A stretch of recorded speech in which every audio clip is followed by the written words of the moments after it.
नमस्कार, हमारे खास कार्यक्रम में आप सभी का स्वागत है। मैं हूं आपके साथ गौरी शंकर। उत्तराखंड में धुआंधार चुनावी रैलियां चल रही थी, जनसभाएं चल रही थी, बैठकें चल रही थी और सभी पार्टियां, चाहे बीजेपी हो, कांग्रेस हो या फिर आम आदमी पार्टी, रैलियों के जरिए, जनसभाओं के जरिए जनता को लुभाने की तमाम उनकी कवायद चल रही थी। लेकिन अचानक अब आ गया कोरोना का विस्फोट जैसे होने वाला है और अगर जरूरत पड़ी तो सरकार का कहना है कि हम लॉकडाउन के बारे में सोच सकते हो। ऐसे इस तरह के हालात तो बने नहीं हैं, कंट्रोल करने की कोशिश हो रही है ताकि इसका दायरा बड़ा ना हो जाए। लेकिन इसे देखते हुए तमाम जो सियासी रैलियां हैं, जनसभाएं हैं, जो बैठकें हैं, उस पर भी कंट्रोल करना काफ़ी ज़रूरी है। लगभग सभी पार्टियां इस बात को लगता है ऐसा कि वो फॉलो करती नज़र आ रही है। रैलियां कम हो रही हैं, जनसभाएं कम हो रही हैं, बैठकें कम हो रही हैं। तो एक ही सहारा ऐसा लग रहा है कि चुनावी प्रचार का एक बड़ा सहारा है वर्चुअल। लेकिन क्या इसके लिए सभी पार्टियां तैयार है या फिर रैलियों जनसभाओं के जरिए ही चुनावी प्रचार चलता रहेगा, कोरोना फैलता रहेगा, विस्फोट होता रहेगा, चुनाव आयोग के लिए बड़ा सिरदर्द पैदा होगा, जनता बीमार होगी, पूरा प्रदेश भी बीमार पड़ सकता है। इसे रोकना बेहद ही जरूरी है। पहले एक रिपोर्ट दिखाते हैं, फिर डिबेट करेंगे, चर्चा करेंगे।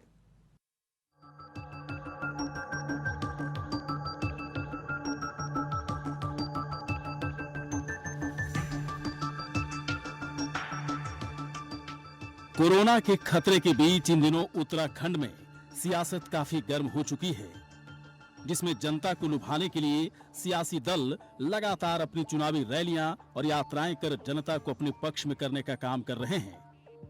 बीजेपी की जहां पर प्रदेश भर में सैनिक के सम्मान यात्रा के बाद विजय संकल्प यात्रा निकल रही है, वहीं दूसरी तरफ आम आदमी पार्टी की भी गारंटी यात्राएं पूरे प्रदेश भर में संचालित हो रही हैं।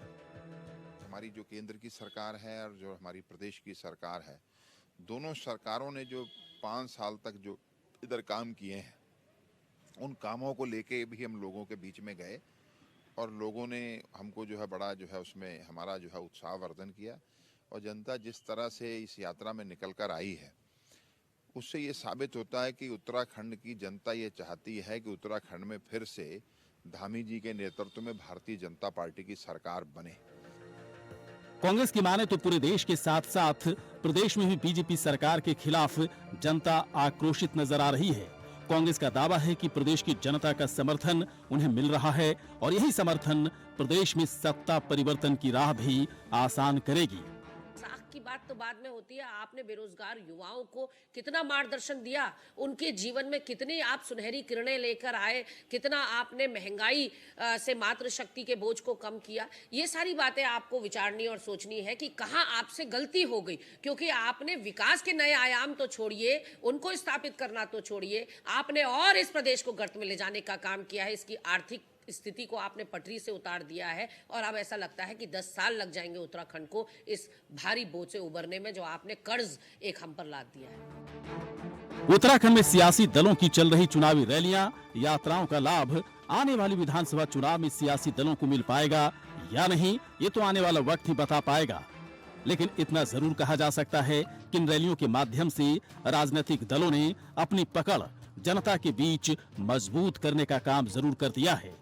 देहरादून से अभय कैंतुरा की रिपोर्ट। और चलिए, कई मेहमान इस वक्त हमारे साथ जुड़ चुके हैं। नवीन ठाकुर, प्रदेश प्रवक्ता बीजेपी के। नवीन ठाकुर जी, बहुत बहुत आपका स्वागत है। नवीन पिरसाली जी इस वक्त हैं आम आदमी पार्टी के प्रवक्ता। नवीन पिरसाली जी, आपका स्वागत है। हरीश ऐथानी जी हैं प्रदेश प्रवक्ता कांग्रेस पार्टी के। हरीश जी, बहुत बहुत आपका स्वागत है। सबसे पहले नवीन ठाकुर के पास चलते हैं। नवीन जी, एक बात बताएं, एक तरफ कोरोना की गाज रैलियों पर गिर रही है, जनसभाओं पर गिरने लगी है, आप लोगों को भी लगने लगा है कि अब रैलियों को कम किया जाए, जनसभाओं को कम किया जाए, लेकिन ऐसा लगता है कि 6, 7, 8 दिन पहले ये काम किया जाना चाहिए था। अभी भी कुछ ना कुछ बैठकें, रैलियां, जनसभाएं आप लोग की तरफ से की जा रही हैं, क्या ये ठीक है? नवीन ठाकुर जी बताइए। गौरी शंकर जी, देखिए, कोरोना को लेकर जो जो जरूरी एहतियात उठाने चाहिए थे वो सरकार द्वारा तुरंत उठाए गए। आप देखिए, स्कूल को लेकर माननीय मुख्यमंत्री जी द्वारा स्वास्थ्य सचिव को और स्वास्थ्य संबंधित जितने भी जो है अधिकारी थे, सबको बुलाकर सब निर्देश दिए गए। रात्रि कर्फ्यू हमने तुरंत सबसे पहले लगाया, दिल्ली से पहले हमारा रात्रि कर्फ्यू लग गया था और भी जरूरी एहतियात कदम उठाए। सबसे महत्वपूर्ण कदम इसमें वैक्सीनेशन का था। जो वैक्सीनेशन हमने दिसंबर में पूरा करना था, उसको हमने अक्टूबर में पूरा कर लिया था पहला, और दूसरा जो डोज है वो भी उत्तराखंड में 85% लग चुका है। और तीसरी सबसे अच्छी बात कि अब तो बच्चों के लिए भी जो है 3 दिन से, अभी 3 दिन पहले माननीय मुख्यमंत्री जी ने टीकाकरण अभियान शुरू किया था, उसमें भी बहुत तेजी आ चुकी है। उसको भी हम 6.5 लाख जो हमारे बच्चे हैं उनको भी जो है टीकाकरण हम 1 हफ्ते के अंदर अंदर कर देंगे, उन पर जो है हमारा लक्ष्य है। दूसरी बात आपने कही रैलियों की, रैलियों को लेकर जो है, शंकर जी मेरी आवाज आ रही है क्या? जी जी सुन पा रहे हैं, बोलते रहिए आप। रैलियों को लेकर देखिए, आज ही हमने हमारी जो विजय संकल्प यात्रा थी वो पिछले 15-20 दिन से चल रही थी, आज उसका समापन कर दिया। माननीय रक्षा मंत्री राजनाथ सिंह जी जो है आज वहां आए थे, और केंद्रीय राज्य मंत्री अजय भट्ट जी भी वहां पर रहे, तो आज जो है उसका समापन हो गया। तो निश्चित तौर पर हमने जब मतलब अपना काम, मतलब ठाकुर साहब आप कह रहे हैं कि आपने अपना काम पूरा कर लिया, मतलब जो भी करना था बीजेपी को समय रहते आपने पूरा कर लिया। क्या अब इसके बाद मुझे थोड़ा सा भरोसा दिलाइए, मुझे अगर दिला रहे हैं भरोसा तो जनता तक की बातें पहुंच रही हैं।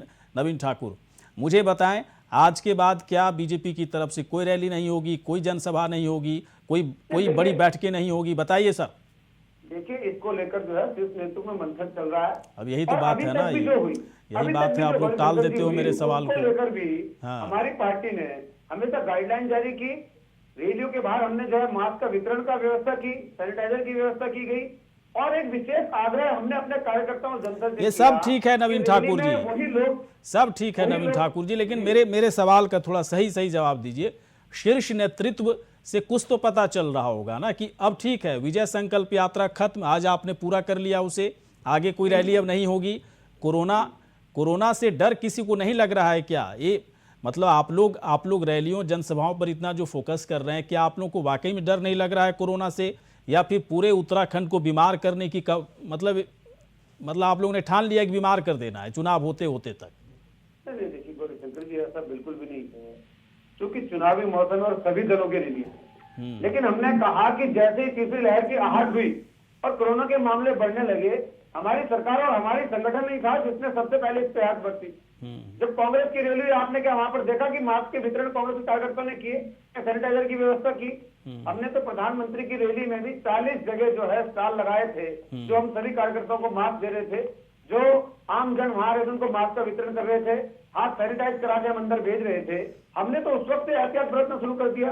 देखिए हमारा मानना है कि राजनीति तो दूसरे चरण में है, नहीं तब भी अपने प्रदेश की, नहीं तब भी ठीक है नवीन ठाकुर जी, मैं रोकना चाहूंगा आपको। इसके बावजूद आप कह रहे हैं ना कि तमाम तरह के एहतियात बरत रहे हैं, प्रिकॉशंस बरते जा रहे हैं। रैलियां, जैसा कि आपने कहा कि विजय संकल्प यात्रा का समापन कर दिया गया है, अब आगे किस तरह की रैली होगी, बैठकें होगी, जनसभाएं होंगी, आपको पता नहीं है। इसके बावजूद एक बात तो तय है, इसके बावजूद कोरोना बढ़ रहा है और भयावह स्थिति है। मैं चल रहा हूं हरीश ऐथानी जी के पास। हरीश जी, आप लगता है रैलियों की रेस में, जनसभाओं की रेस में पीछे छूट गए, बीजेपी आगे निकल गई, आप पीछे छूट गए। बड़ा अफसोस भी हो रहा होगा कि अब क्या करें, अब तो कर भी नहीं सकते हैं। क्या प्लानिंग है सर? कोरोना एक तरफ बढ़ता जा रहा है, ऊपर से सारा चुनाव प्रचार अधूरा पड़ा हुआ है आप लोगों का, कैसे इसको आगे बढ़ा पाएंगे, क्या करेंगे? वर्चुअल सहारा है? जी गौरीशंकर जी, लगातार हम लोगों ने जो सभाएं जो पूर्व में हुई, उसके बाद वर्तमान में हमने श्रीनगर और अल्मोड़ा की प्रियंका गांधी जी की रैली कोरोना को देखते हुए स्थगित कर दी है।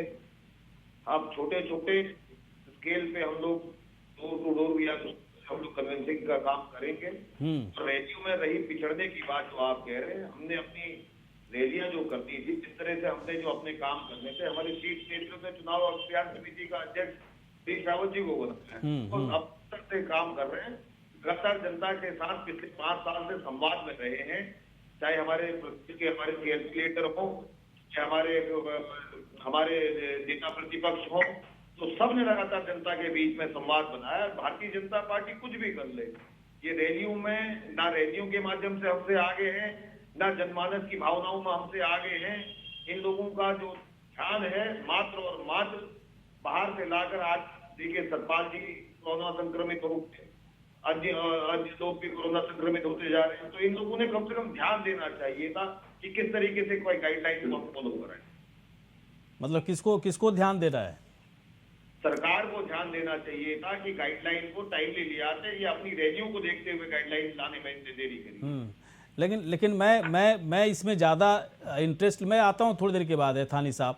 आप नवीन पिरसाली जी के पास में चल रहा हूँ। नवीन पिरसाली जी, आप लोगों को तो बहुत अफसोस हो रहा होगा कि हम लोग की रोजगार गारंटी यात्रा चल रही है, अभी भी चल ही रही है ना सर? जहाँ तक मुझे पता है चल रही है ना आप लोगों की रोजगार गारंटी यात्रा, या आज तक नहीं चल रही सर, अभी बंद कर किए हुए हैं? चलिए ठीक है, लेकिन अफसोस तो हो रहा होगा ना कि एकदम से ऐसे वक्त में जब हम लोग उत्तराखंड में एक तीसरे विकल्प के तौर पर खुद को स्थापित करने की कोशिश में लगे हुए हैं और एकदम से बैड लक है कि कोरोना के मामले लगातार बढ़ रहे हैं। अब आपके हिसाब से चूंकि नई पार्टी वहाँ पर है, बहुत कुछ रणनीति चेंज करनी पड़ेगी आपको। क्या कुछ प्लान कर रहे हैं? किस तरह का रोड मैप है कि आगे अब क्या करेगी आम आदमी पार्टी? कैसे अपने चुनाव प्रचार को आगे बढ़ाएगी? देखिए गौरी शंकर जी, राजनीति में राजनीतिक हित से ऊपर होता है कि जनता की जान माल की सुरक्षा। अगर जनता की जान माल की सुरक्षा अगर खतरे में है तो हमें राजनीतिक हित भी त्यागने पड़ेंगे। चुनाव बाद में भी लड़ा जा सकता है, लेकिन सबसे पहले राज्य की सुरक्षा का सवाल है और सरकार जो भी गाइडलाइन उसमें बनाएगी उसका अक्षरशः पालन हमारी पार्टी द्वारा किया जाएगा। चलिए, हमारा मानना है कि अगर ये घटनाएं बढ़ती हैं, कोरोना बढ़ता है, तो रैलियों पर कंट्रोल होना चाहिए और वर्चुअली अगर काम हो सके तो वो होना चाहिए। अगर यहाँ तक कि चुनाव भी वोटिंग अगर ऑनलाइन हो तो चुनाव आयोग को इसके लिए भी काम करना चाहिए। लेकिन ये भारतवर्ष में ये हमारी कमी अभी है कि सरकारें बहुत कुछ समझते हुए भी, जानते हुए भी वो चीजें नहीं करती जो उनको करना चाहिए।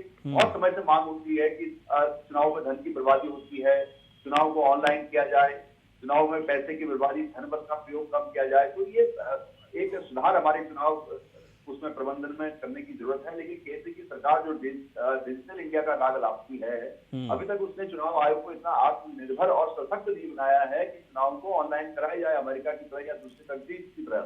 तो हमें यहाँ पर इन चीजों पर फोकस करने की आवश्यकता है और अपने चुनाव का सरलीकरण करने की बहुत आवश्यकता है ताकि अच्छे अच्छे लोग भी चुनाव लड़ पाए। केवल धन बल और बाहुबल के आधार पर भारत में चुनाव ना हो। तो क्या नवीन पिरसाली जी, आप ये कह रहे हैं कि सब कुछ सरकार को पता है, सब कुछ उसके मतलब पहले से इसकी आशंका जाहिर की जा रही थी कि कोरोना का रूप जो है व्यापक होगा, इसके बावजूद क्या सरकार तैयार नहीं है? क्या आप ये कह रहे हैं? इस तरह के आरोप लगा रहे हैं आप?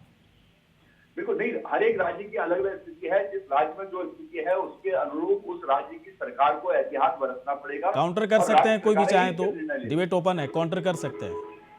बोलिए, बात रखिए नवीन पिरसाली जी। मैं कह रहा हूं कि अगर जिस राज्य की जैसी स्थिति है उस राज्य के अनुसार उस राज्य की सरकार को निर्णय लेना चाहिए। अगर दिल्ली में स्थिति है तो हमारी सरकार दिल्ली के हिसाब से निर्णय ले रही है, लेकिन उत्तराखंड की सरकार कंफ्यूज है, उत्तर प्रदेश की सरकार कंफ्यूज है कि क्या होना चाहिए, कि कैसे कैसे होगा। क्योंकि वो मोदी जी की सभाओं का इंतजार हो रहा है। भारतीय जनता पार्टी को हर काम के लिए मोदी जी की सभा का इंतजार हो रहा है और जब मोदी जी की सभाएं खत्म हो जाएगी, यहाँ लॉकडाउन भी शुरू हो जाएगा और यहाँ चुनाव आचार संहिता भी लागू हो जाएगी, हर चीज लागू हो जाएगी। तो भारतीय जनता पार्टी को जिस राज्य में चुनाव होता है वहाँ भारतीय जनता पार्टी के लिए कभी कोरोना नहीं आता। बंगाल के चुनाव का उदाहरण नहीं बता रहे अरविंद केजरीवाल जी जो फ्री में यहाँ कोरोना देके गए, अभी तक तो फ्री में केवल जो आश्वासन, अगर मैं कहूँ यहाँ से लेके गया, क्या पता यहाँ से लेके गए, मेरा यूपी से लेके आए नवीन पिरसाली जी, मैं यूपी में आपने टेस्ट कराया नहीं कराया? क्या पता यूपी में आप बड़े नजदीक रहे, क्या पता यूपी में हो।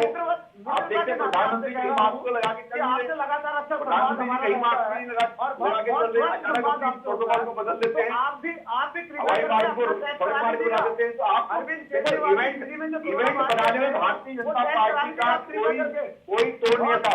भारतीय जनता पार्टी वो पार्टी है जो किसी भी एक मिनट इतना गंभीर लक्षण थे उसके बावजूद उन्होंने जो है आरटीपीसीआर टेस्ट जो इवेंट पार्टी है ना, उन्होंने रैली रद्द करने की जरूरत नहीं हर चीज को इवेंट बनाना चाहे। नवीन पिरसाली जी, नवीन ठाकुर जी, दोनों थोड़ा सा रुकिए। क्या कह रहे हैं ऐथानी साहब, क्या कहना है आपका?